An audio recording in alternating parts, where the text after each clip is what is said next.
Empowered, podcast that equips the church, parents, leaders, and the next generation. Hosted by Paul Spurlin, Caleb Sampson, Jerry Elder, and Caleb Norwood. 4 voices, 1 mission: to build stronger ministries, faithful families, and disciples that last. Real talk, real tools, real encouragement. This is Empowered, and it starts now in the Ministry League Network. Welcome to Empowered Podcast, the Empowered Podcast, brought to you by Ministry League at ministryleague.com. I'm joined with Jerry, Caleb, and I am Paul, and we're here for one message, one mission, and we're to bring it to you and help you with it all. Guys, how are y'all today? Paul, Just I'm great. Of you. We got 3 of them more. Let's say something. Okay, good. It's been great. It's been a great week. Beautiful outside, going good. Good deal. Good deal. I'm glad you said it's beautiful outside since we're recording this and you don't know if it's raining or what right now. It could be 120 degrees when this is playing, but today when we're recording this, it's a beautiful, beautiful day. Thank you very much. And it does feel like 120 degrees outside. It's a hot one. Georgia. When we're recording this, that's right. Everything's hot in Georgia. That's right. I What's have up, the top baby? and the doors off of my Jeep today, so it's a beautiful day. What a flex. That is super. Yeah. Well, we're proceeding on in this new series that we've got going on. This is probably lesson number 3. Journey. I liked it. This is lesson number 3. And so where are we going with it today, Paul? Tell me about it. Well, today we are going to talk about volunteers. You need volunteers in ministry, and we're going to talk about the do's and don'ts, the ins and outs, and the things that we need to do when it comes to getting folks to help us out with ministry. And this is the best way to keep your ministers from getting burnout. We need folks to help and to flip that 80-20 rule, and 20% of the people doing 80% of the work. Let's stop that and let's flip it to encourage folks, to motivate people to all hands on deck and help out when it comes to whatever area it is all about. So we're about volunteers today.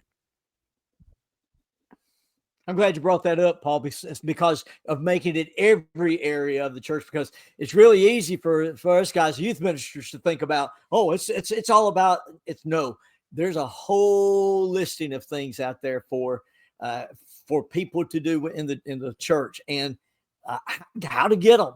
How do we do this? How do these people come in?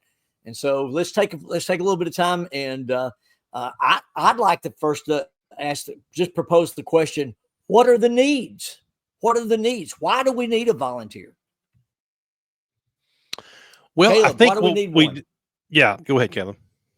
Well, I'm not the best one to answer this question because I really struggled with putting too much on myself and always feeling like if it had to be done, I had to do it. And am I really doing my job if I get other people involved? I want to show that I'm doing all these things and make sure that I'm earning, a living to make all the families happy and all the stuff. And so I learned later on that I need volunteers to avoid burnout, which we talked about last week some, and to, be able to find.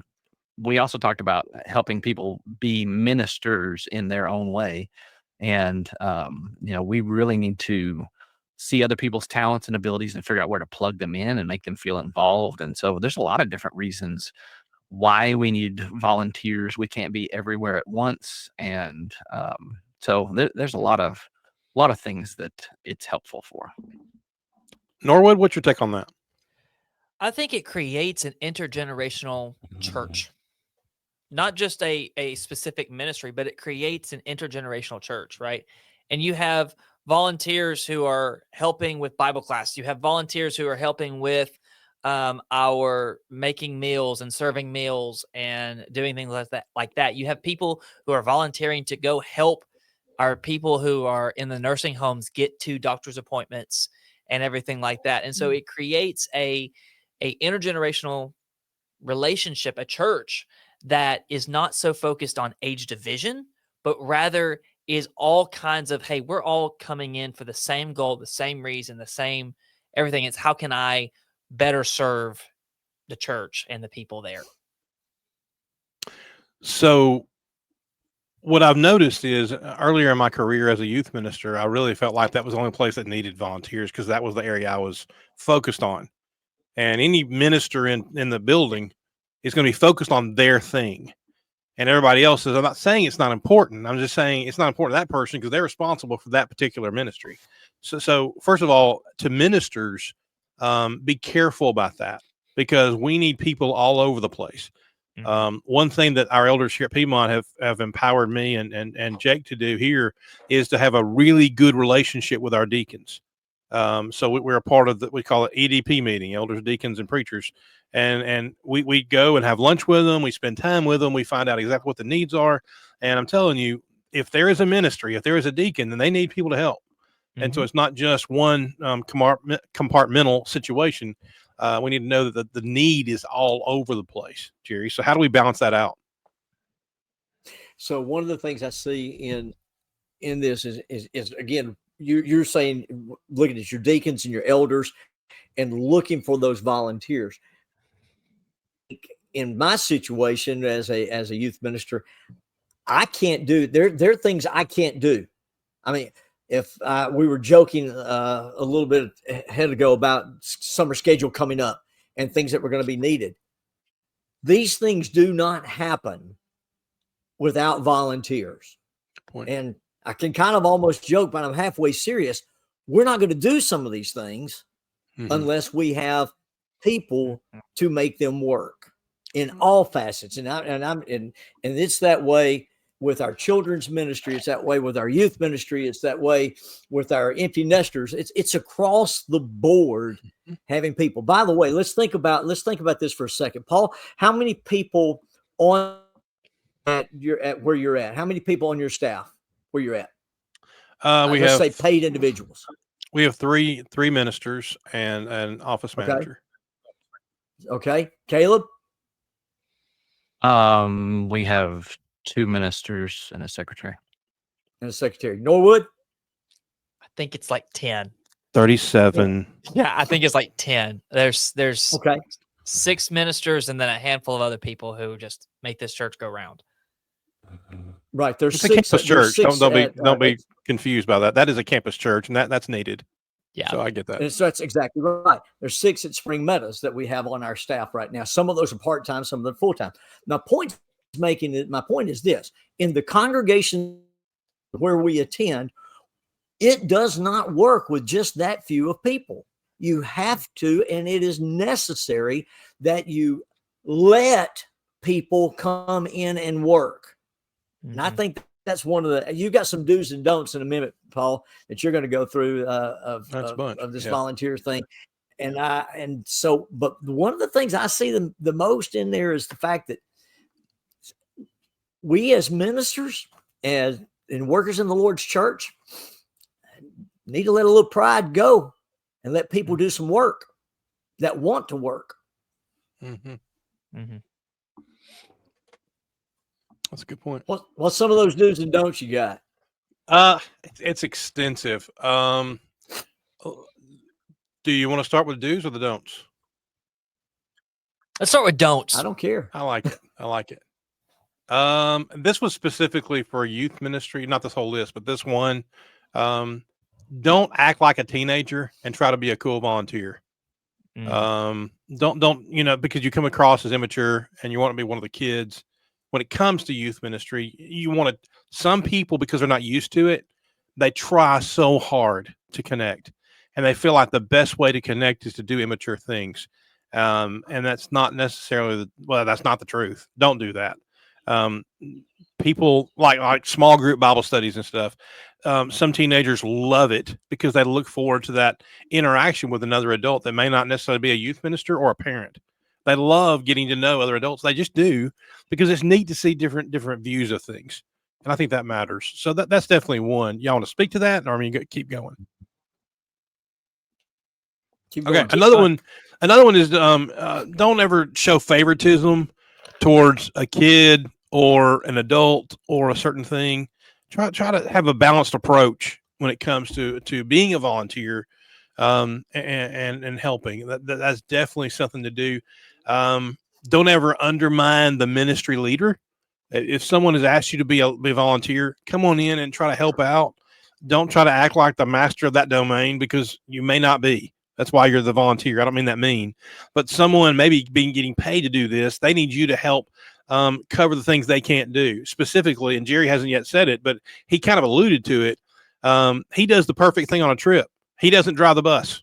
I love that. There was times I always had to drive the bus, but he doesn't, because he's able to minister those kids, because there's crazy, awesome things that happen from the point in which you leave until the 3 hours, 4 hours, 5, 6, 7 hours later, the things that are going on that bus. That way you don't miss that stuff. If someone wants to drive, let them drive. Anybody can do that. Almost anybody can drive a big bus. I said everybody, almost anybody. So find the right people in the right places. Or a 15 passenger. Yeah. Yep. A 15 passenger they can drive. CDLs, that's another story. It is. Paul has that. I do. I've had it all my career. Yeah. It's the bait of my existence. Volunteers, do not call the ministry leader 10, 15 minutes before leave for an event and say you're not going, or you forgot. Don't do it. If that happens, you figure it out. Okay. Don't be that guy. That is something that doesn't need to happen. And so we need to make sure and keep that in mind. Paul, I want to make one point on the one that you just made a second Sure. ago. One of the things I struggled with is trying to mentor and get people to consider youth ministry, but then they take it and run out from under me with the youth group, and so that was one of the things early on that I was trying to develop young people into that, but kind of got sideways, and so it kind of burned me a little bit a few times with some youth groups, and I've learned to deal with that properly, but that is something that you have to be careful that as if you're entrusted in some of those volunteer roles, that you don't try to undermine the youth minister, try to do things that get more attention focused on you and pull the youth group away in a different direction. Mm-hmm. Yeah, that's a good point.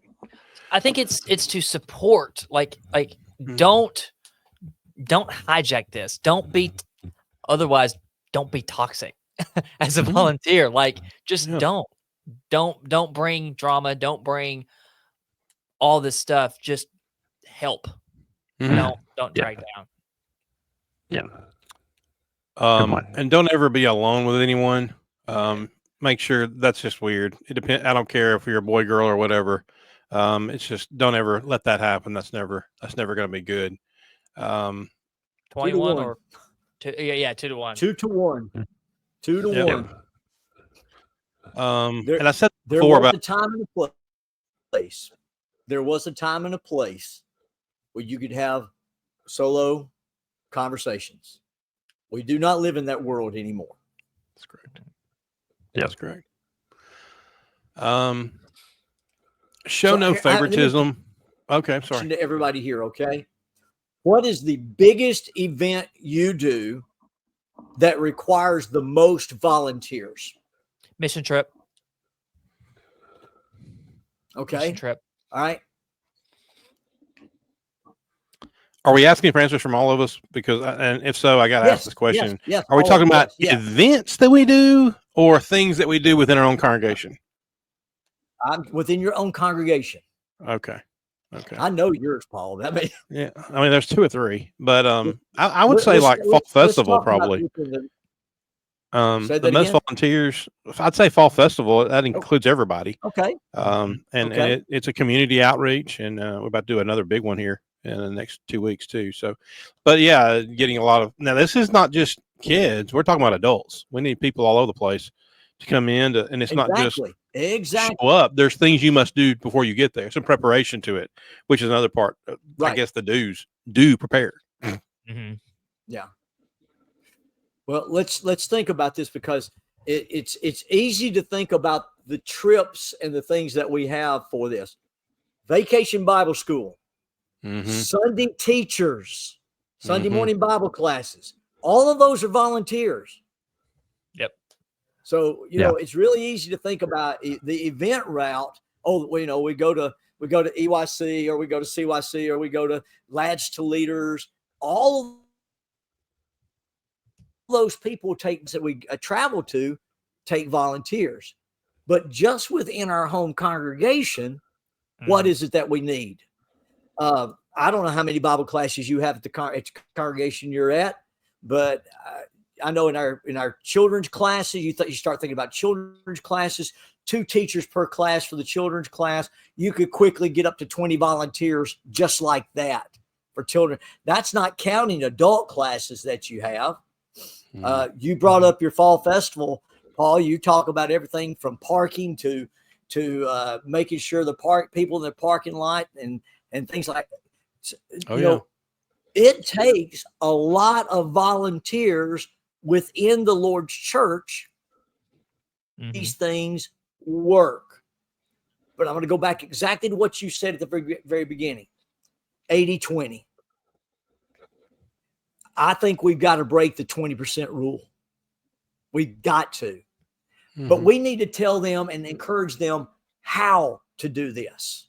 So what has worked for us? Well, I think a lot of times people just don't know what they don't know what it is until they see it done. So bringing somebody alongside of and having a co-volunteer, or at least somebody that's experienced with somebody that's not.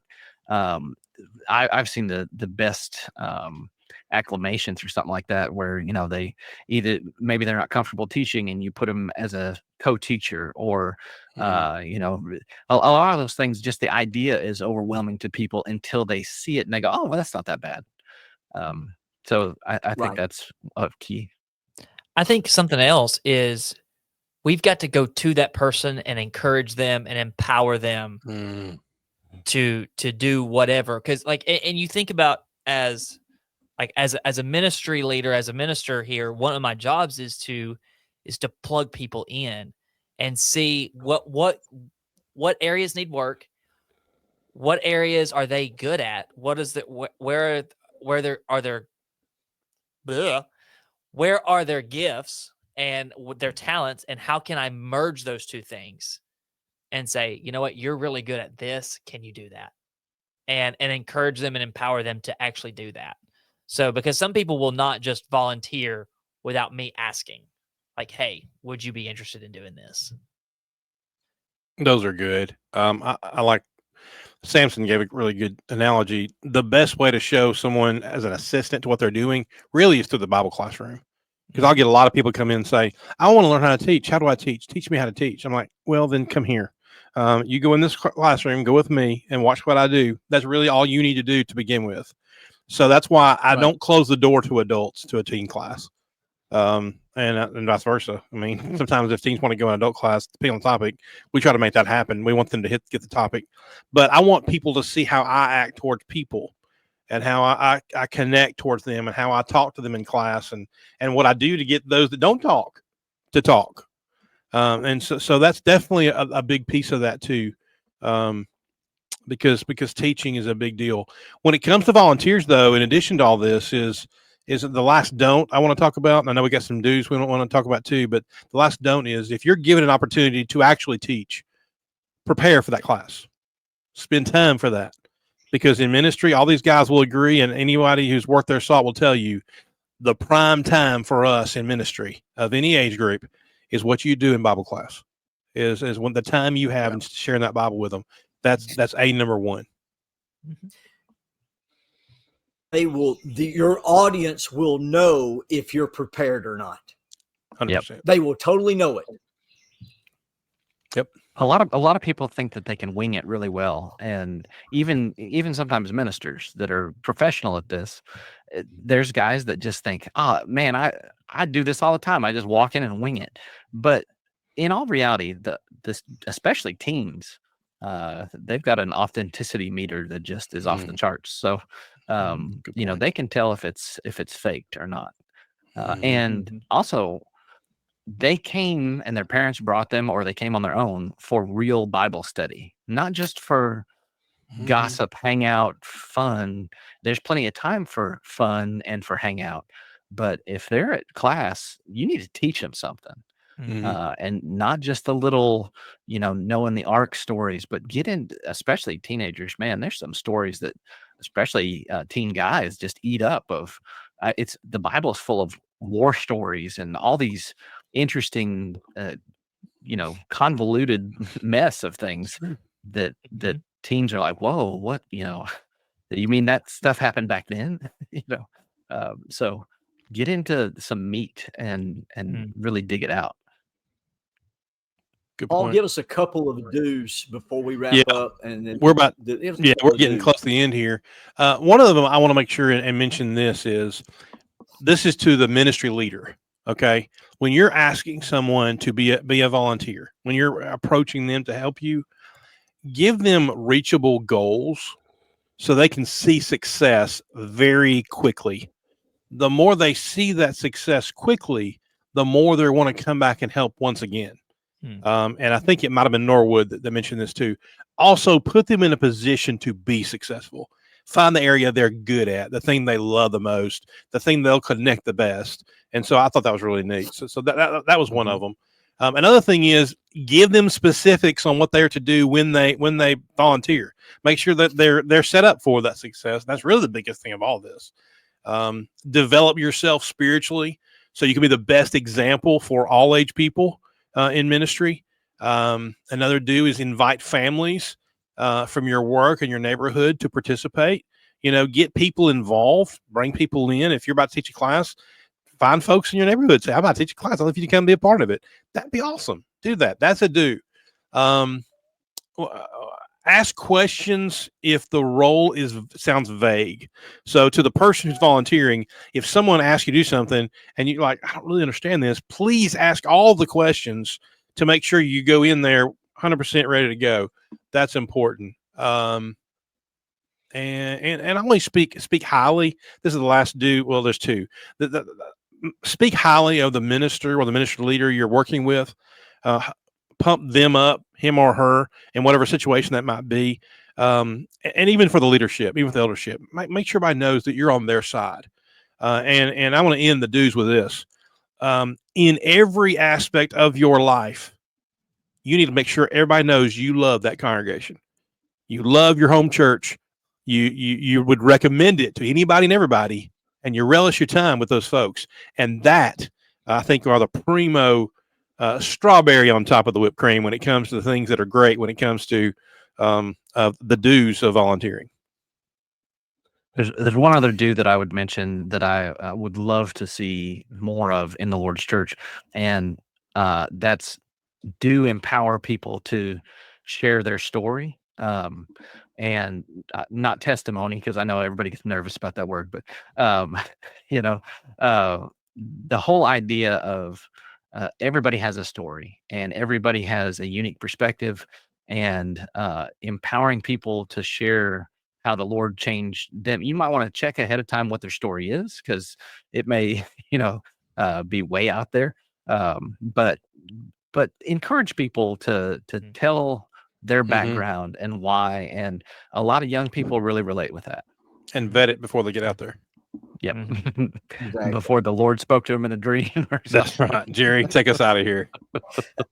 So, oh man, 20 years ago, I had a very, very dear friend that came up to me, and Larry came up and said, Jerry, you're cheating me out of serving the Lord. I looked at Larry and I said, what do you mean, Larry? He's like, how do you mean I'm cheating you? He goes, I want to help with the youth group. And I said, well, you can. He goes, no. I want to drive the bus. Now, this is the story you were talking about, Paul. Mm-hmm. I said, drive the bus. He said, yeah. Well, fine. You can drive the van. At that time, I was making sure that every van was filled up, every driver was in place, and for any major trip that we were going on. And he looked at me and he said, you don't need to do this. You need to let me volunteer to do this work. From that moment on, I relinquished it. It was hard. I'm going to be honest with you. It was hard because I'd already been doing it for 15 years. And so I found out that having that off of my plate, when we were getting ready to go on a trip, and you pull up in the church parking lot, and here's your 3 vans sitting there, and there's 3 drivers in every van, and they're ready to go to the next area wide or whatever event that's taking place. And there's Larry, big smile on his face, and said, "Come on, let's go." And he's so excited about being with the kids, and the kids get to know the other drivers on the. They're getting off there thanking Mr. Larry, Mr. Joe, Mr. Sam. Thank you for driving us. And they're building relationships. And so that's the same thing I see when I came to Spring Meadows. I asked, that's one thing I asked them. I said, "Do you have anybody that's over the transportation?" And I said, "I can drive, but I'd rather not. I'd rather minister." And so I've got that same thing. But whether it be VBS, whether it be Bible classes, whether it be your events that take place at your congregation, if someone wants to work, let them work. Not be the way you would do it, but at least it's being done. And you're putting another servant of the Lord to work. And you're giving a whole church an opportunity to get to know that individual that's giving their time to serve the Lord. So choose your volunteers, choose them wisely, vet them, but use them, because there's a place for everybody to do some work in the Lord's church. That was awesome. We want to thank you for watching. Thank you for watching and listening to us today. And Caleb, thank you so much for designing all this thing. Norwood, thank you for your youthful. And Paul, thank you for being here. Powered podcast that equips the church, parents, leaders, and the next generation. Hosted by Paul Spurlin, Caleb Sampson, Jerry Elder, and Caleb Norwood. 4 voices, 1 mission: to build stronger ministries, faithful families, and disciples that last. Real talk, real tools, real encouragement,